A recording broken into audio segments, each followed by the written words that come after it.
All right, we're in it. We're live. We'll do our typical little opening minute here or so. We'll let people roll in and get in here. And as this cat wants to be the star of the show, apparently, so we're off to a roll and start with that. But get your ass out of the camera. We're about to get fucking taken off of here for fucking inappropriate stuff because my this cat just decided to shove its asshole in the camera. I Only don't for even know.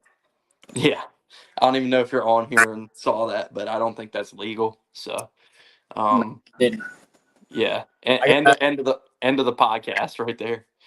I gotta have to like stay moving around, be lively here because these lights are on like a timer. So Oh I got shit! moving around. If you see me getting animated, that's what we got going on here. Start running some routes like around Yeah, there. yeah, Get I'll start cutting some laps. shit. Let me get the links tweeted out while we're sitting here bullshitting. Let people know we're live. See if we can get some people tuned in. A little bit of a weird time here, late Thursday night. I know a lot of people are watching football and stuff, but Yeah, uh, we shall proceed regardless. Happy to be back on here and get this tweeted out. yeah. I don't know where our followers or viewers are for this.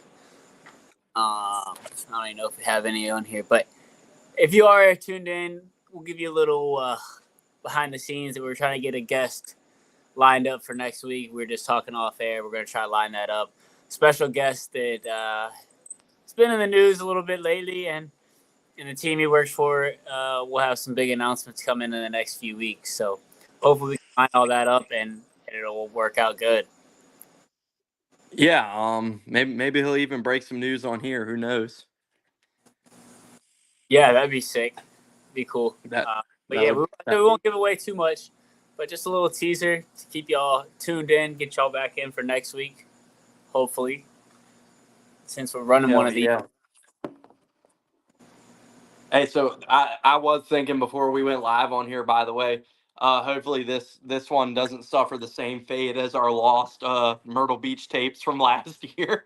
Yeah, I mean we're at least live, so if anything happens, at least it's on the YouTubes forever. Dude, it had me thinking about that one last year. Like, that was a pretty, like, I remember we had a pretty good show, I thought, and like, went Yeah, back while you were in Myrtle Beach, and I was like, well, this tape is gone. This will be the Rose 1 through 10 lost tapes. we learned our lesson that we have to make sure it's recording. Yeah. Well, we're 3 minutes in here. Hopefully, some people come rolling in. I got everything tweeted out, so we shall see. But nevertheless, we'll get into it. Where do you want to start? Do you want to start with Charter Wars, seemingly the story that's never going to end, that we can't get away from, or do you want to start with race weekend? Where do you want to go first? Let's just break down the race weekend. All right. Wait a Um, yeah. So Saturday, Xfinity. Uh, I watched a decent amount of the end of that. Obviously, Austin Hill wins again. Owns every super speedway, every uh, drafting track that we go to. It's he's going to be the favorite. I think what he's raced. I think I saw the stat 6 times at Atlanta, and he's won 4 or 5 of them. I believe the all stat right. was He's something. pretty unbeatable. Even Yeah, with fucking, the spring race or the February race, whatever it was, early race, even when it didn't look like he was going to win, he still somehow pulled it off and able to pull out the win. So I it ended didn't up look. finish of this race, um, just watching football and all. So I'm not really sure exactly how it played out, but I was not surprised when I saw Austin Hill was the winner.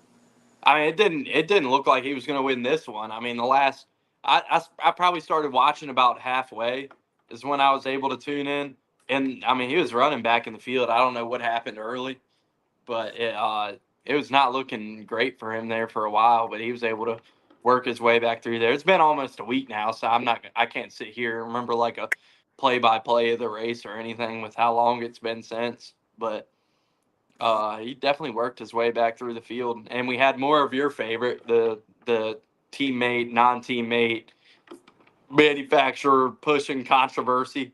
I know how much you loved that last time, and we had more of that after this race. Was it? Yeah, because Corey Heim was driving the Sam Hunt car, and it was Chandler Smith and Austin Hill were side by side, and Corey Heim went and pushed Austin Hill, gave him the push to eventually win the race. Which Corey after the race was like, basically, Chandler's a fucking idiot. He went to the bottom. Uh, he shouldn't have gone to the bottom, and I wasn't gonna sit there and hang on the bottom because we saw all weekend that was definitely not the preferred lane. The outside is where the runs were coming. Oh, there you go. The outside is where the runs were coming from all weekend. So it sounds, reading the tea leaves, like Corey Heim isn't going to be there at Toyota much longer anyway.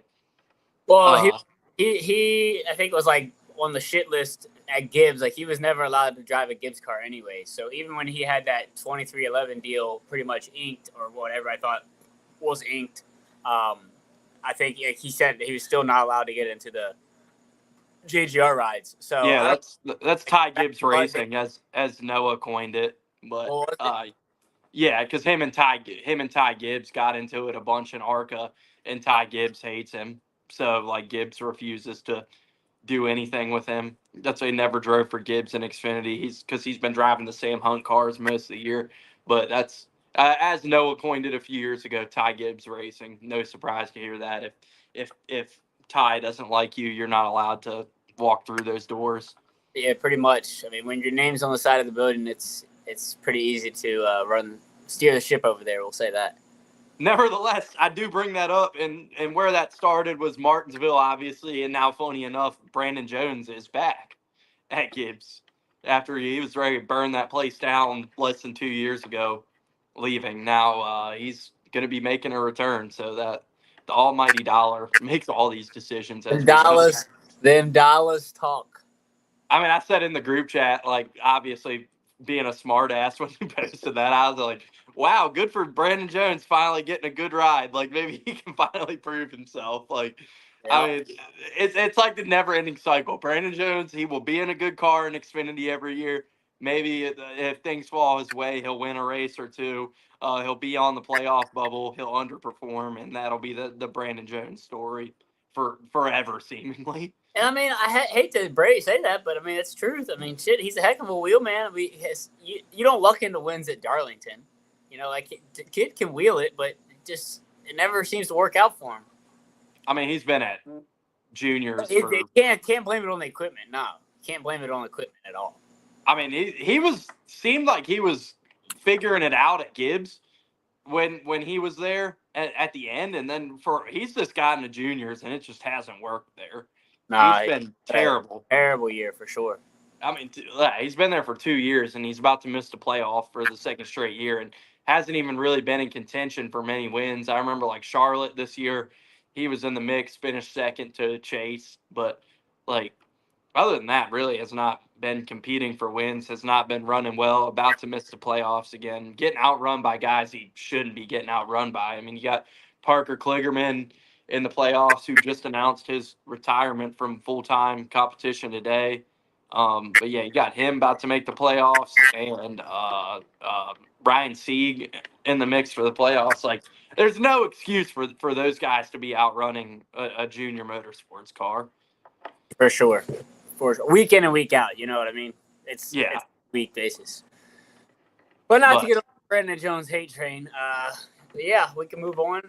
Shout out Austin Hill, the super speedway god. I don't really have much Xfinity. I was locked into some college football.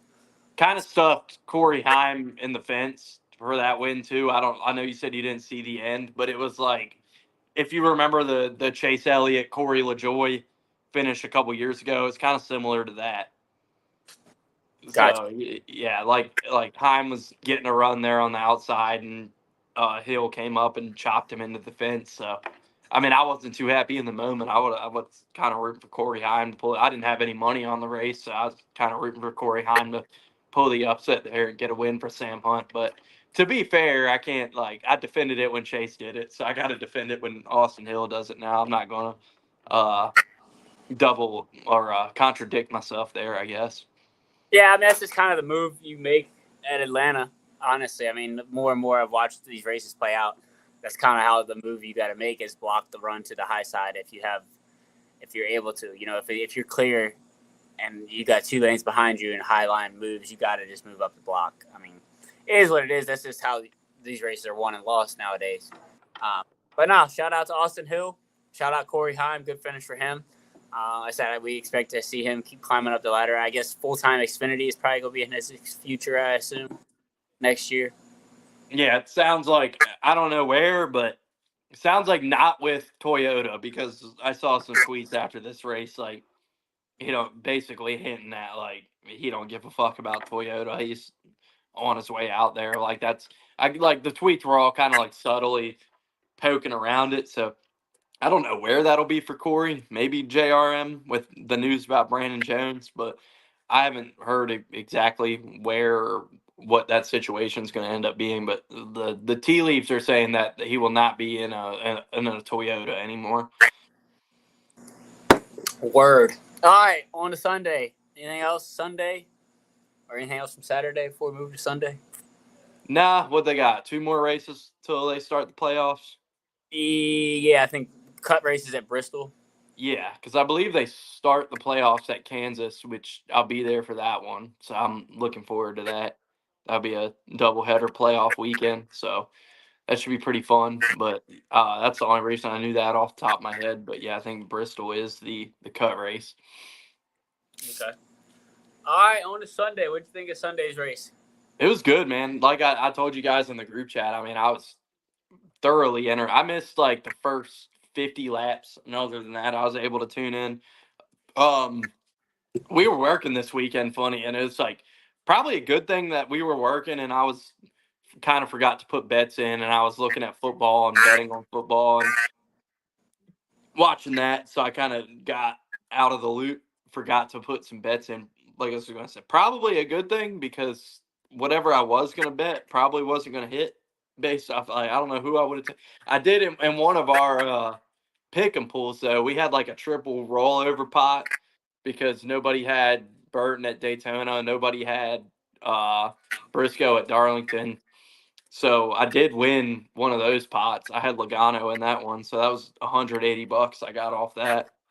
So was for once in my life actually kind of rooting for. Well, I'm in 2 pick and pulls like that. They both had triple rollovers, and I had Blaney in one and Logano in the other. So I was making money either way. But I was cheering on them Penske boys making the run through there at the end.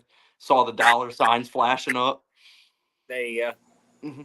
But yeah, I mean, it was an awesome race. I mean, I guess to kind of go through it, the first big incident was Larson wrecking and Briscoe getting collected there towards the end of stage 1, which was like we say with Larson, it's checkers or wreckers. But this time, it seemed, did he blow a tire? Like, I don't think, like, or did he just lose it? Like, I don't know. I didn't have the broadcast on at the time. I was watching it but wasn't listening. But so I'm not sure exactly what happened. But it was definitely weird. Yeah, I thought I saw somebody say he blew a tire, but then I was listening to the teardown and stuff, and they're like, "Oh, he just lost it." So I was like, "I don't know if he blew a tire or what," but either way, a tough situation there for Larson. I mean, dude's just like apparently cursed on super speedways and drafting races. Either he gets in a wreck that he causes, or I guess I can't completely say curse, but either way, it seems to have no luck in those races, and whatever happened there took him out of contention and definitely moved him closer to the cut line, and then obviously probably put Briscoe in a must win or a must run really well the next couple weeks at the very least for Chase Briscoe. We both did our elimination picks last week on that little video we posted on Twitter. I had we both had Burton. We both had Briscoe, and I had Truex and and Bowman, and then I think you had Suarez, Cindric, and then obviously Burton and Briscoe, as we both mentioned. Yep. But yeah, I guess my elimination picks are looking good. So other than Bowman so far, I got 3 of those down because Truex was involved in an incident there with Blaney. And then obviously Briscoe got in that incident. Burton was Burton. He ran like Harrison Burton and then got in a wreck there at the end. So he's done. He's not going to do anything. And Truex, more bad luck for him. Same thing we say with Larson on the super speedways. Just can never seem to catch a break. It's like very rarely ever Truex's fault. He just always ends up finding his way caught up in something, and he got caught up in that wreck with Blaney there. He was about that close to winning a 500. Yeah. Other than that, and he was yeah, I'm pretty sure too he was leading the 500 the year McMurray won when they had that long ass delay because the track was coming up. So had a chance to win that one, I guess. I can't remember off my head. 2010, yeah, pretty sure he was in the lead. That's because that's when they had like the 2-3 hour delay because like the track started ripping up. Yeah, I remember that, but I don't remember Truex being up there. But Yeah, yeah, good race. I thought it was a good race. Atlanta's. It's been fun to see how it ages a little bit. It's gotten not as tightly packed. I think that also had a factor with the weather is a little bit warmer this weekend than we saw in spring or early March, whenever you are, February, early March, whatever you want to call it. But yeah, solid race. Shout out Joey Logano. We know he's really good on these type of racetracks. And Penske seems to find an extra gear when it comes playoff time. I mean, I put in the title of this like BeliEVEN Logano. Like it's even years. Like he's always in the like he's literally been to the championship every year. It's been an even year in the playoffs. He's been every other year in the championship. It's kind of nutty. Yeah, it is. And he's on a roll to do that now. I mean, starting off fast in the playoffs, that's for sure. Yeah. Good race though. I mean, like you say, it's fun to see. Which that's what they when they paved Atlanta first and first did this reconfiguration. Marcus was saying that like their whole idea for this track was kind of to try to make it like an old Daytona with tire wear and like they paved it purposely to like wear out quick. That was their whole idea with this track. And like I heard them talking about it on like a couple podcasts, like, oh wow, this place is wearing out quick. And I guess people didn't really remember that. I remembered that, but that they literally said like that was the intention of this track was to wear out quick, and they wanted to make like an old Daytona again. And it's coming to fruition. It's fun to see like an old tire wear dependent kind of super speedway like that where handling is super important because it's not like that at Daytona and Talladega anymore. And this is like a true old Daytona handling super speedway. Just great race. I mean, this is like consistently one of the best 2-3 tracks on the circuit these days. I mean, it's consistently delivered and yeah, it's been awesome. Great race. I enjoyed watching it. Obviously, more heartbreak for Kyle. He had a chance to win there and was up there at the end. Uh, I would have liked to seen it stay green for Kyle's sake because he was leading that bottom line when that caution came out for the fucking Walmart sign, and then he just kind of got shuffled back through there when they got restarted, which that was crazy. That's a second time we've seen that in a playoff race. A fucking sign come onto the track and change the whole complexion of the event. I know Ty Gibbs was probably not happy at all to see that, obviously. Yeah, definitely crazy way to change the playoffs. But here we are. You know, that's what we do. It's NASCAR. Yeah, but definitely love to see the racing in Atlanta, man. It delivers every time for everybody who like. There's just so much hate around when they first reconfigured that and repaved it and everything from drivers, fans, everybody. And I think it's safe to say that that SMI came out on the right side of that one. Like it has definitely worked out and provided for some great racing. And I think anybody would be crazy to not say that that was the right move at this point. Yeah, I mean it's worked out so far. Yeah. I guess we got to talk about Denny Hamlin. I don't know what you thought about all that, but that was fucking weird, man. I agree with what Kyle Petty was saying after the race. It's just like they had problems in qualifying. He started in the back, And then I just his we saw the other Gibbs guys start in the back too, and they were able to pick their way through the field. And for whatever reason, Hamlin was just not there. I think he was hanging out in the back, thinking there was going to be chaos. But when his whole mentality, he did an interview before the race and was like, "We want to score 20 points." Like, you come into a playoff race with the mentality like, "Hey, we want to come here and score 20 points." If I was a Hamlin fan, I would not be too happy about that because I just want to see a little more aggression and hope from that. Obviously, he finished about where he ran all day. He got in that wreck at the end, but really, it just seemed like he was content to sit there in the back and try to run 20th all day. I just thought that was really weird, and they're a team in kind of a points hole after they got their playoff points taken away. So it would have been really smart for them to try to get up there and get some stage points. And I don't know. They were off all day, and like Kyle Petty said it, and obviously every time Kyle Petty says anything, the Twitter people come for him. He's not very popular in those streets, but I agree with what he was saying. Like, you come into a playoff race and we Kyle want to Petty come here and never score ran a 20 playoff. points. What'd you say? Kyle Petty's never ran a playoff race at Atlanta. Yeah, but either. I He's think never. they didn't start off very good. They missed the setup, like all the other JGR cars did. And he was battling a loose condition all day. And I think once you're in that position, instead of trying to fight forward, I mean, you just talked about two guys that have been snake bit on super speedways. I think the risk, you minimize the risk just riding in the back and say, okay, we're just going to wait for the big one to happen. It never really did happen.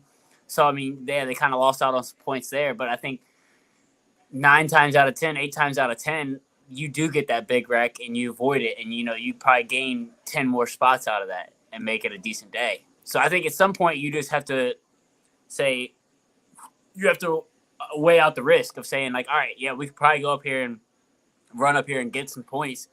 But the liability of getting in a wreck when you are in a points hole, like I said, it's. Well, I'm pretty sure all the Gibbs guys, like you said, missed the setup, and we still saw Ty Gibbs went up there and ran up front all day and got some stage points and got a good. I don't know where exactly he finished, but he's in a good spot in the cut line now. He's a lot better off than where Denny is, and they obviously did not have that same mentality as Denny, and they're like, hey, we got to get up here and get some points, and they did it and ran up front all day and even damn near won the race if that caution doesn't come out. Yeah, I mean, you can say that, but also look at what happened to Truex. What hole is Truex in? Yeah, big hole now. Truex is now below the cut line. Yeah, I mean, and Denny Hamlin's ahead of Ty Gibbs by 1 point. Is he? Yeah. Did Ty Gibbs get wrecked at the end or something? Ty Gibbs finished 17th. Wow. So Denny Hamlin's 24th. Did not realize Ty Gibbs finished that. I don't hate the play. I mean, I think at some point you got to just say, look, today's not our day. It's a super speedway. There's a lot of risk here, especially when we get up into the mix. You know what I mean? Where do those wrecks happen? Right in the middle. And if it's hard to get up to the front. You get into a wreck in the middle, your day's done, especially if you have no stage points. So I think definitely if you can't get up there by stage 2, you think stage 1, you're already starting in the back. Stage 1, you're not getting any, right? Stage 1's out the window. Stage 2, you might be able to get up there. Again, it's just a lot of risk versus reward. If you can, like I said, if they said, okay, we just need 20 points today, that's all you got to go get. Give me a top 20. Let's see how many points did they end up getting. Whatever. 13. 13. Yeah. So, again, they lost 7 points of what they were hoping to get. But, I mean, you're going to a track where he's won the last 2 at Bristol. And, I mean, he's no slouch at the road courses, especially Watkins Glen, which is the most NASCAR-esque road course that we go to. He's definitely in a position now, though. If they want to go there and just scrape up some points, fine. But I personally don't like it because you really put yourself in a box where you better go to Watkins Glen and Bristol and run well, or you're really going to be in a hole now. So they really have, I think, dug their heels on. We're good at Bristol. We're going to go to Bristol and run well there and be fine. And that's fine. He's very good at Bristol. Like you said, he's won the last 2 races there. But you better not have any issues there, or you're going to be in trouble. I mean, If that's the you play also you're going to make. you're racing relative to the cut line. You know what I'm saying? You still have those guys behind you that you're going to outrun a Harrison Burton. You're going to outrun a Daniel Suarez. You're going to outrun, I don't know. He didn't outrun a Daniel Suarez on Sunday though, and I mean Daniel No, Suarez is Daniel Suarez is two wins. One of 2 wins came at Atlanta. and one of his 2 wins came on a road course too. Oh, this is true.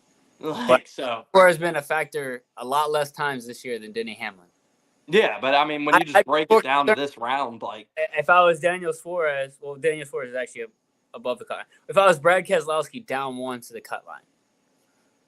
yeah. I mean you brought him up though. Like I'll ask this, like obviously you look at the point. Watkins Glen's easy to get stage points. So And then you just stay out. So let me ask this real quick, since you brought it up. Look at how many points ahead is Suarez right now? 22.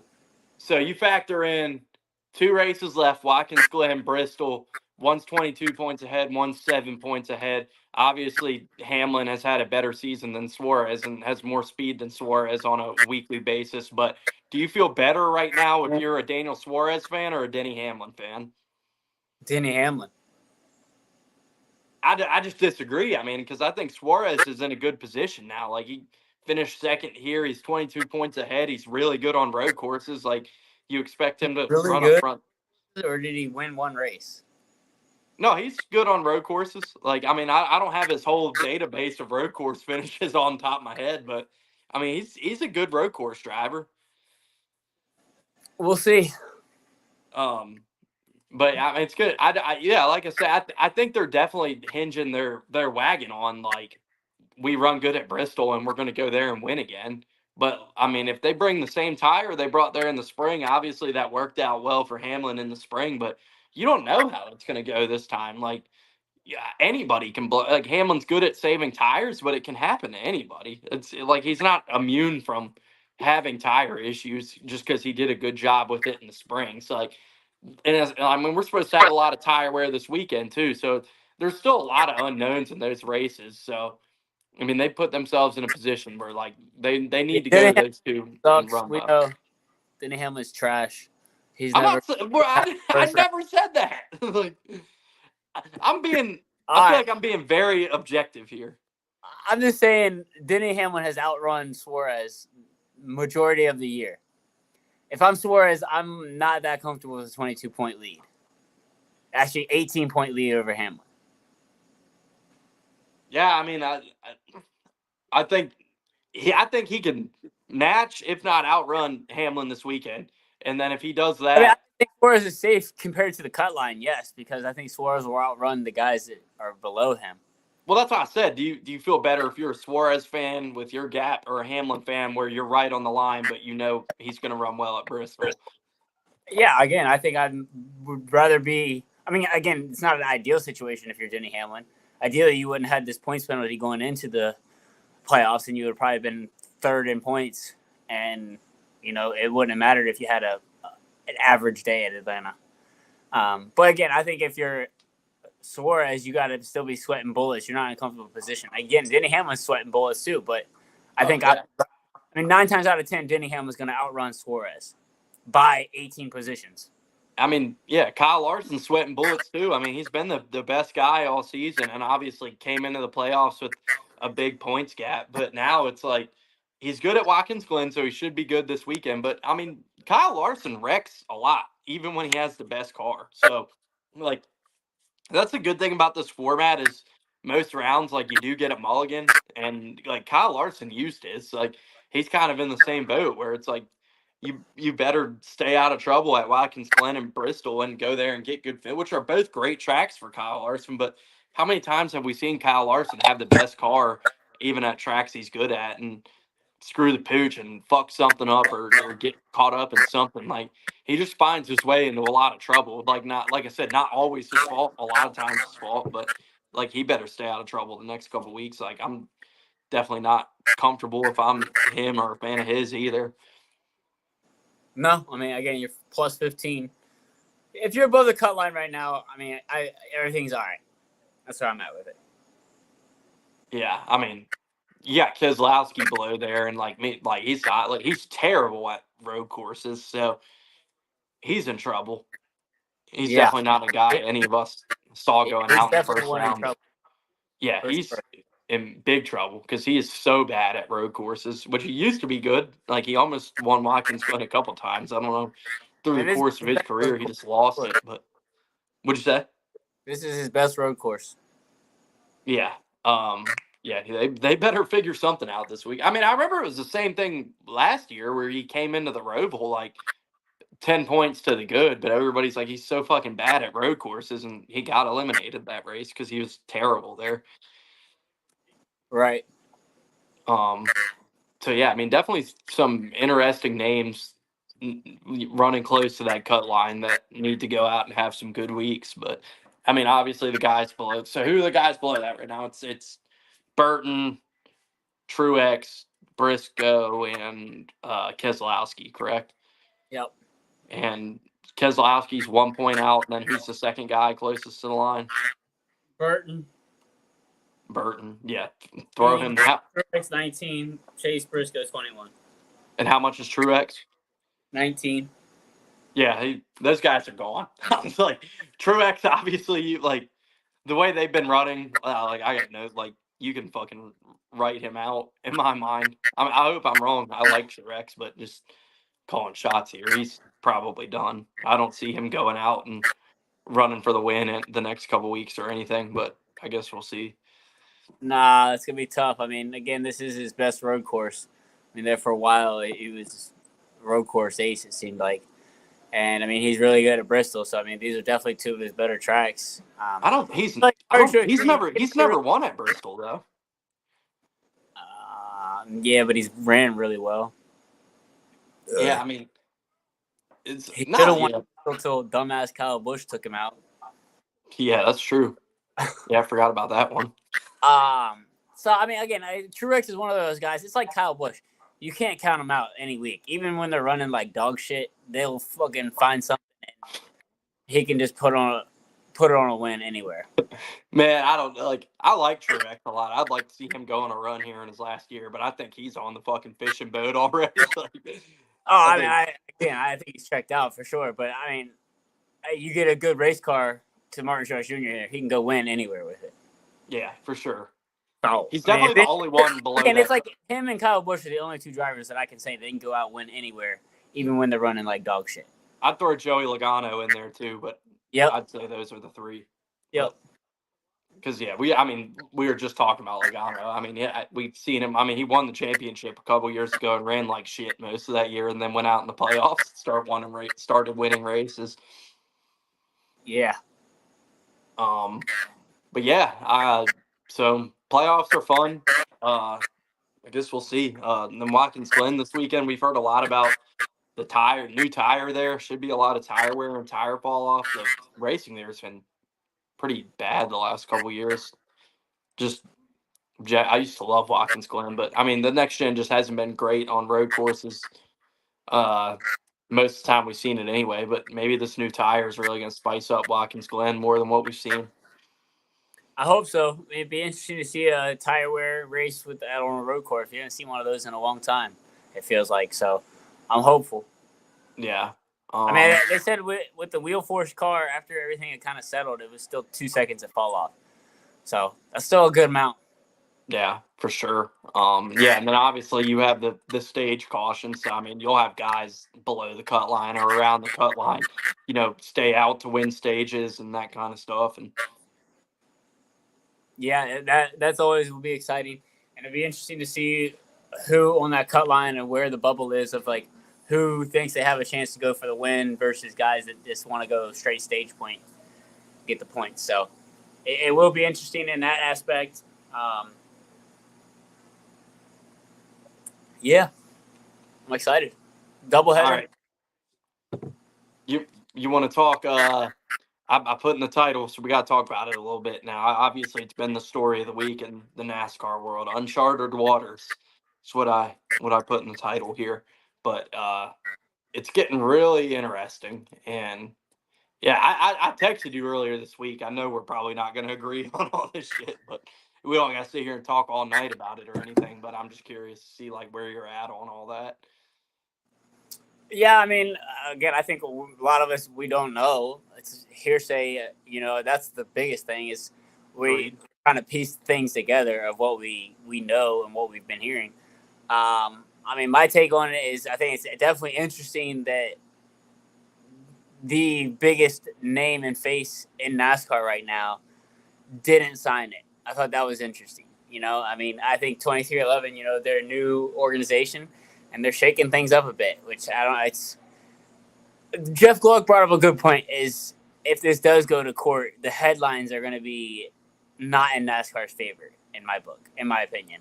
So I think maybe this is 2311 playing the long game of saying, look, we'll eat the $5 million charter cost and run open, and we'll just to get a better deal for everybody.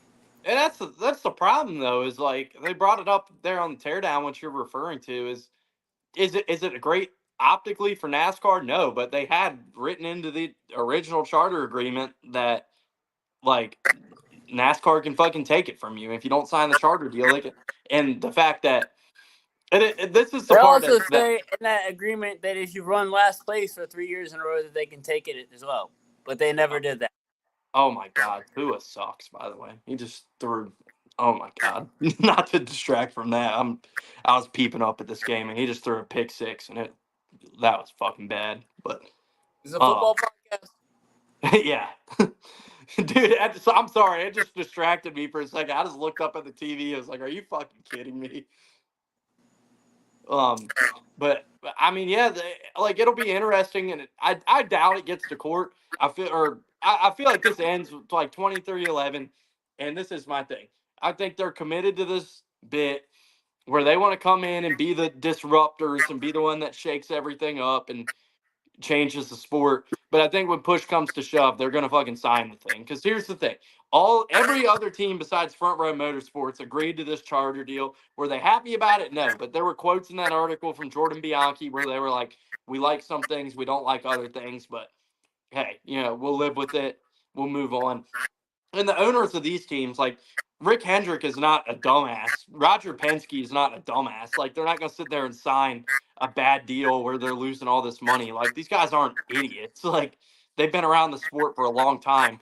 They're both billionaires, great businessmen. Like throw Joe Gibbs in there too. I mean, Joe Gibbs isn't a billionaire, but a great businessman with a great team who has a lot of money. Like go down the list of like all these owners. They're not just going to sign like a terrible deal and just be like, "Yep, we don't like." So I just think it makes their argument harder for me to get behind when it's like, okay, all these other teams signed it. Were they all like thrilled about it? No, but they signed it. They said they like some things, they don't like other things, and like that's how negotiations work. You can't get everything you fucking want. Like, Yeah, but I mean, how many of those teams felt like they were handcuffed? what do you mean? Well, NASCAR said you have until midnight to sign it, which I know you joked about it in the group chat, but that is very dictatorship-esque. Yeah, I mean, NASCAR didn't want this whole thing still swirling around during the playoffs. So they were saying, hey, let's just get this deal done. And some of the teams were like, no, we're not quite happy with this yet. Which, again, it's billionaires fighting with other billionaires. It's shit we don't even know about. But I just thought it was interesting that two teams said, we're not signing it. We're not happy with it. And that's also two teams that I think had their hands forced when they said that you're only limited to 3 charters. I think that's where a lot of things get sticky. I don't think it's necessarily the money. I think it's still saying you're only allowed 3. So I don't know. Well, Trackhouse literally just had to drop a driver that they had under contract because of that. Right. So I think that might be where things go to court and the legalities of this come out. And again, maybe this is all from hearsay from Jeff Gluck and Jordan Bianchi. They know a lot more than we do. Jordan Bianchi's definitely got his ears to the ground when it comes to this stuff. But they're talking about how if this does go to court, it'll make NASCAR open up their books. And I think maybe some of the team owners want that, But then why'd they sign it? again, maybe some of the team owners are okay with it. Some of them aren't. I mean, again, if you're Rick Hendrick, Roger Penske, you're fine with how your organization's set up. You're good with 3 cars, 4 cars. You know what I mean? Sure, I'll sign it. I don't want a chance to lose my charter. Yeah, I mean, like, It's just interesting that it's been the good old boys club for so long, and then somebody that's not part of the good old boys club, a new guy saying, "Hold up." It's interesting. Again, we don't know the ins and outs of it, so we can't really speak on it too much. But I do find it interesting that the team said we're not too happy with this. yeah, I just think I mean, at the end last week of like the Curtis Polk shirt of like, don't ask me about my charter. I don't want to lose it. Essentially, like there's some stuff going on that NASCAR is like basically keeping these people silent about. Well, yeah, they said they wrote an anti-disparagement clause into the Right. agreement that was part of it. Yeah. But So I mean, again, this is like, interesting.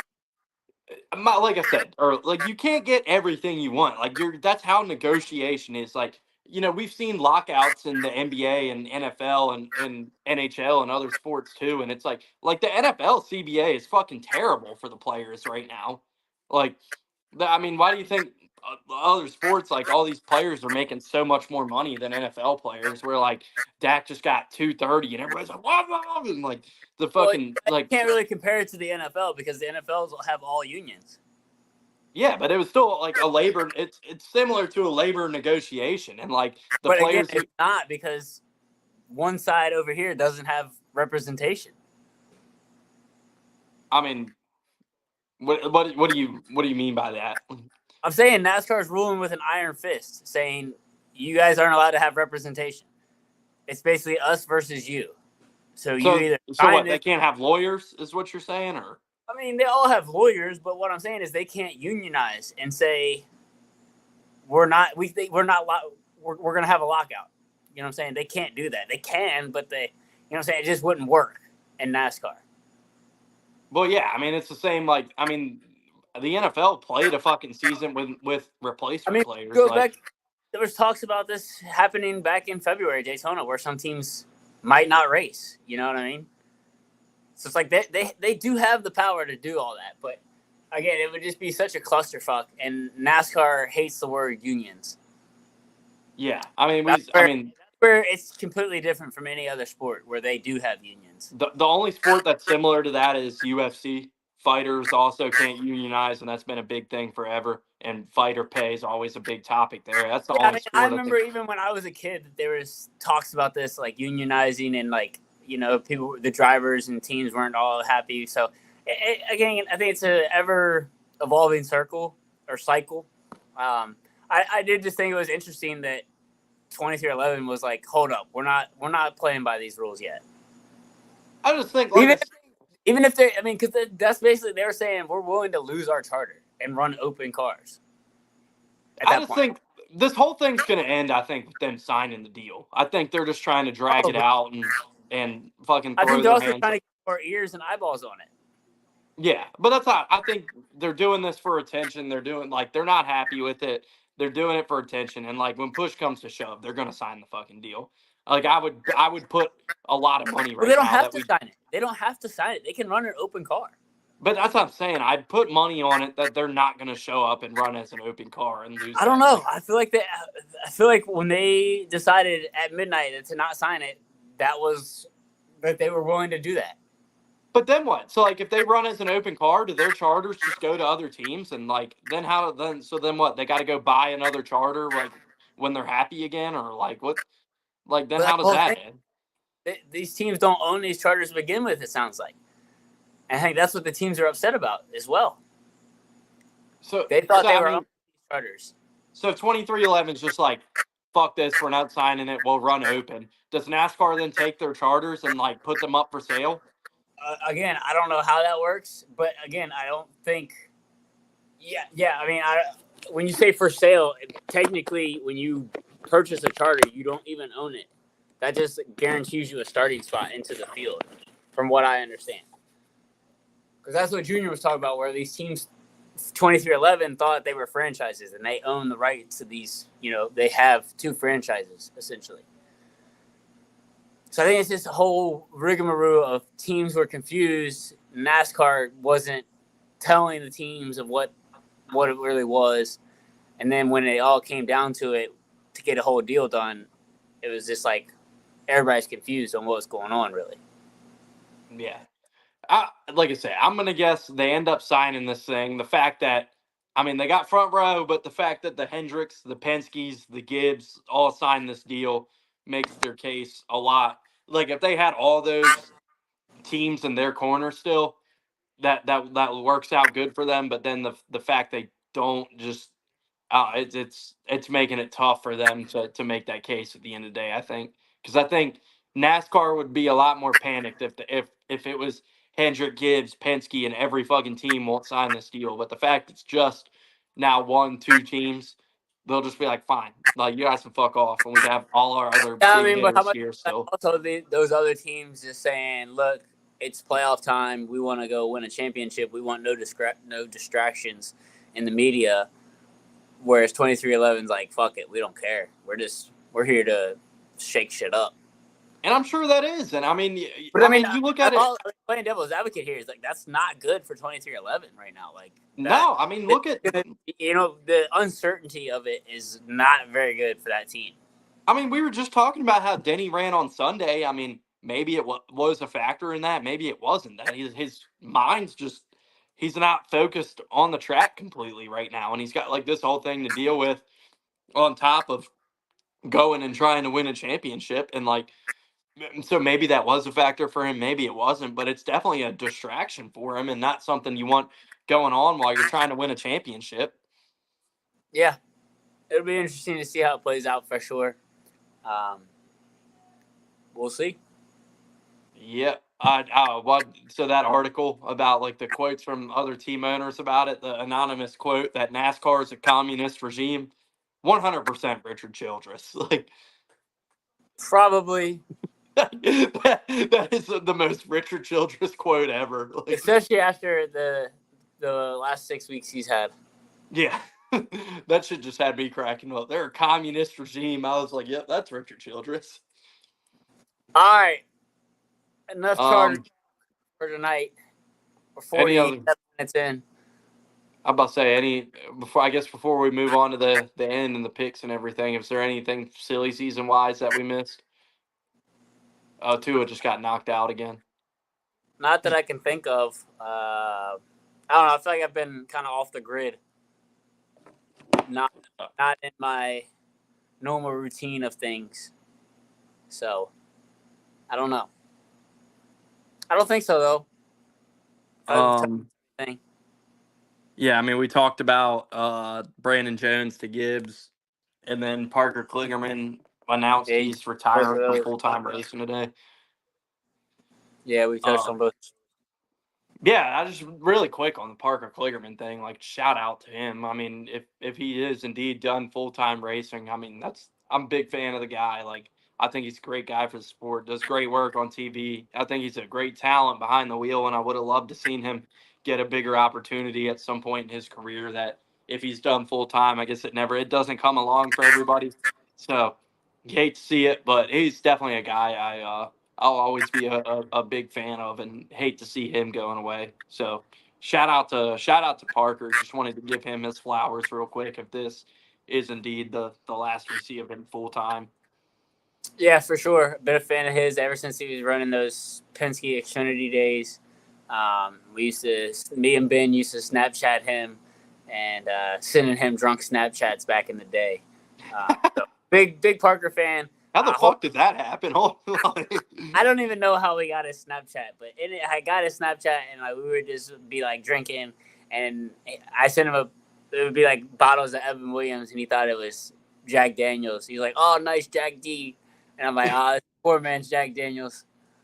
So, good times. Parker's always been a good dude. Keeping it real always. He's got a good podcast, The Money Lab with Landon Castle. Go check that out.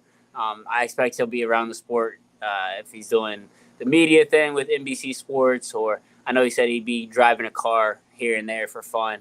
That 75 truck, like, yeah, I'm sure he's a heck of a race car driver, and if he can put the deal together, he'll get something going, and hopefully we'll see him back out there next year at least some kind of capacity. Yeah, he already put in his thing that he's still going to drive the 75 truck.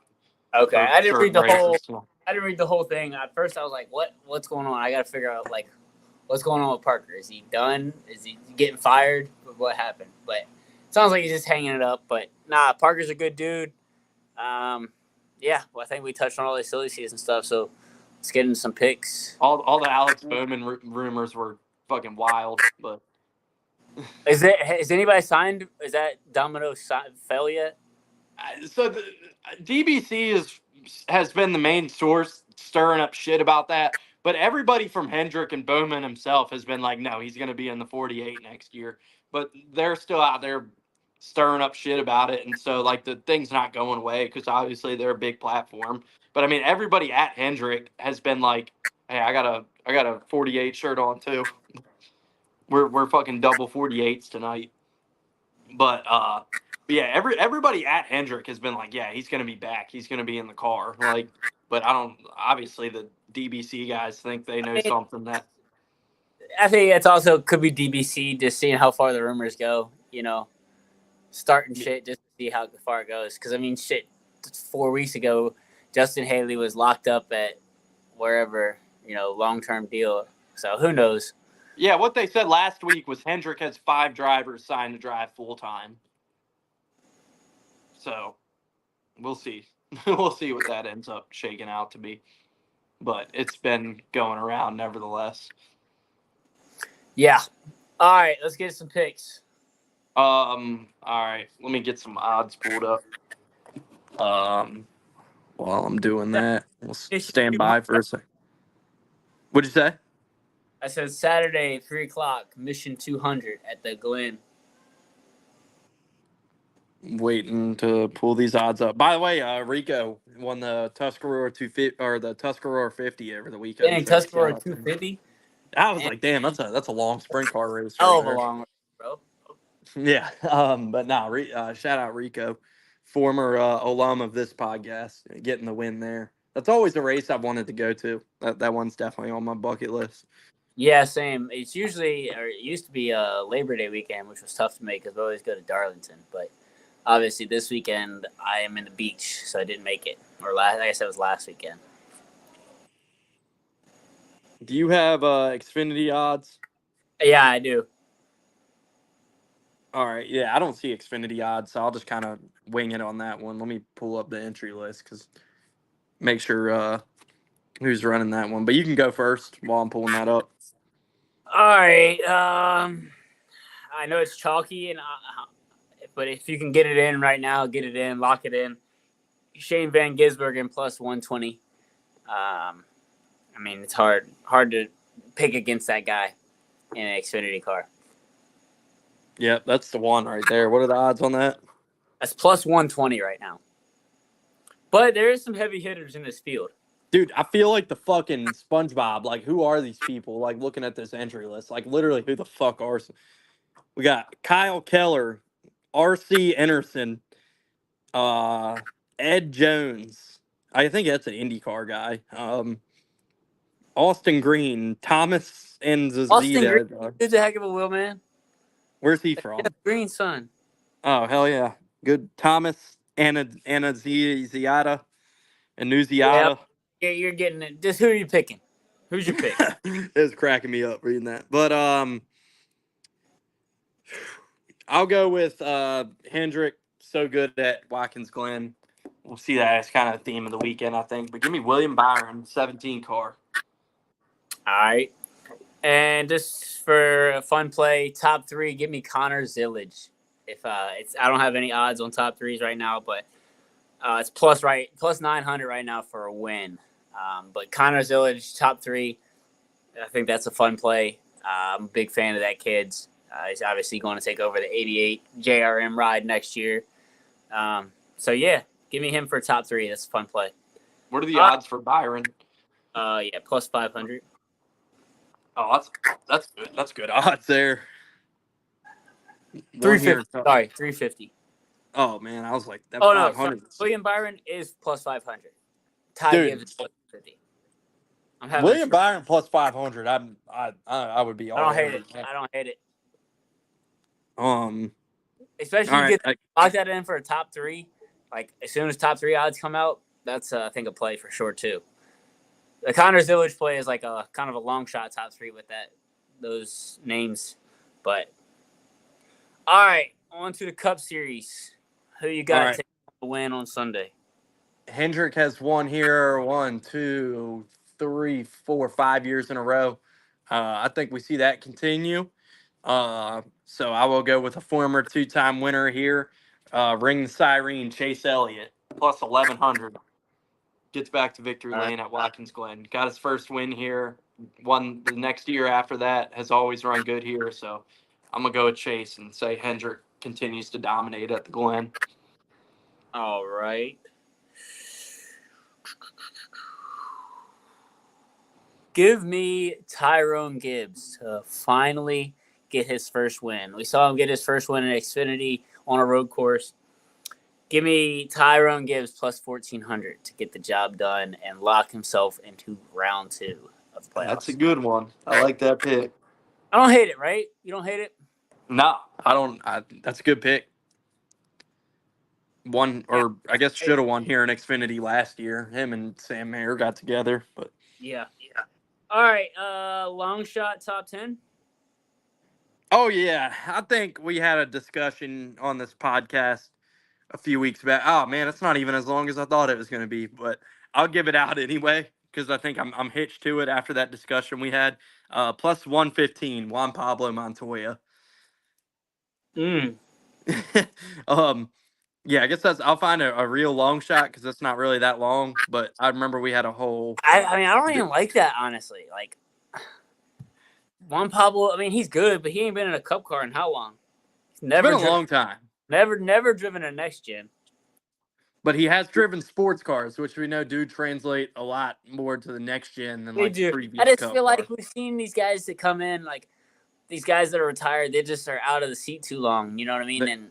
Or the guys that come in and win races. Huh? Or the guys that can win races.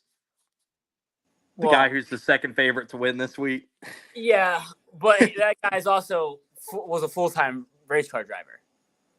I mean, I don't know what Juan Pablo's been doing. Has he been just not racing, or has he been doing anything? Or... I don't think anything full-time.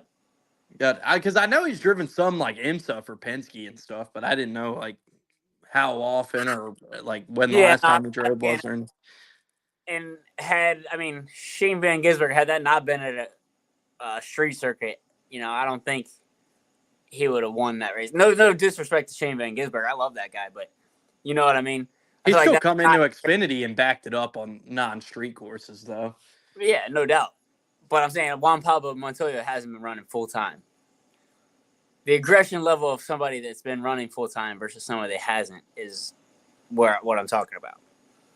I hear you. But like I said, was it plus 115? I feel like there's a lot better guys with longer odds or better odds. You know what I mean? Yeah. My real long shot, since plus 115 isn't much of a long shot, I'll go with Todd Gilliland plus 600. There you go. He's run quite well this year, so I feel like he's a good bet for that. He's been pretty good. I don't have his road course stats pulled up or anything, but I feel like he's been pretty good on road courses. So yeah, I mean the books really got it handcuffed this week for sure. They always do on road courses because road courses there's such a line of like who's good on road courses and who's not. Like, yeah, so it's like who can run well and get good finishes at road courses and who can't. Like, obviously, we talked about Brad earlier. Brad's not going to win at a fucking road course. He's just not good. Hasn't been good there, so he's going to be way down the line. Like, there's still kind of that divide of guys that can win these races and guys that can't. So, yeah, I'm going to go with a guy that's been in position. This team is running really well right now. Not really as of last week, but they're all in. Give me Chase Briscoe, top 10, plus 260. I was looking at him. Another one I liked on the list when I was looking at it, by the way, you don't think of him as a road racer or anything, but I feel like he's run well enough on them in the past that I think it's kind of crazy. I'd sprinkle some money. It's plus 210, Ryan Blaney, surprising to see him all the way down there. Yeah, he's at plus 130 on my book, so kind of was Yeah. above my cut line there. Yeah, that's why he was like right on where I would have picked, but I'll still throw that out as a good bet, plus 210. I will say, I think Juan Pablo can get a top 10, but I don't love those odds. I just kind of felt like when we had the whole debate about it a few weeks ago, I had to at least give it out here now. Yeah, I mean, that's the thing is I just don't like those odds on it. Like, I think he's capable 100%. But I just don't, for those odds and a guy that's not been racing full time, I'd fade it. Because I think it was 105 on mine, 115 on yours. If it was like 305, 300 in that ballpark, that's definitely a play. I would lock that one in. So Shane has changed the game for these yeah, part-time for guys. Like, sure. I think the book, anytime these guys pop up and run here, the books are scared now. Fuck him for that. For that only reason. I love Shane Van Gisbergen, but for that reason, he can suck my dick. Oh shit! Well, All right, G. Shane's sucking your dick. That's a way to end this podcast. Suck my dick, Shane Van Gisbergen. Holy shit! You got anything else, or are we calling it a? Nah, I mean, tune in Cars Tour on Saturday at Sobo. Mini Cups will be the halftime show up there. So I'll be leaving at the crack of dawn, probably when it's still dark out. Saturday morning, technically probably Friday night. No, that's all I got. You leaving right from the beach, or are you going home and then going down there? Straight to Sobo. Hell yeah! I got to be there by 10:30 Saturday morning. Gotcha. So yeah, tune in Sobo Saturday night Cars Tour, probably 6:45, 7 o'clock ish. Yeah, Mini Cups will be out there, and then if you were in here when we went live, I'll tease it. Hopefully, we're gonna have a guest next week. We'll get back to the guest segments.